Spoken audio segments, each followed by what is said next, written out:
لو أول مرة تشوفوني أهلا بيكم معانا. النهاردة هنعمل بطاطس صحية بدون قلي. هنقشر حوالي كيلو بطاطس ونحط حلة على النار فيها مية تغلي، وبعد كده هنحط البطاطس ونسيبها حوالي 5 دقايق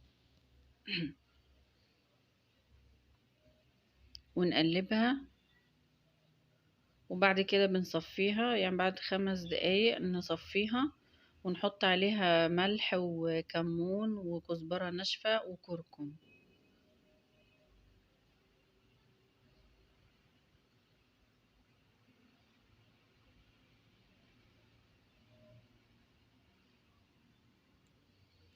ونقلبها كويس. ممكن نحط لها رشة كركم تاني عشان تديها لون اكتر وبتدي طعم برضو،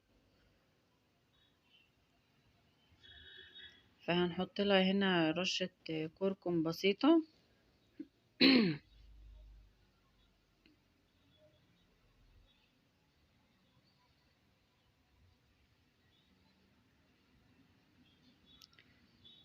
وبنقلبها وبنولع الفرن ونحط الصاجة بتاعة الفرن تسخن.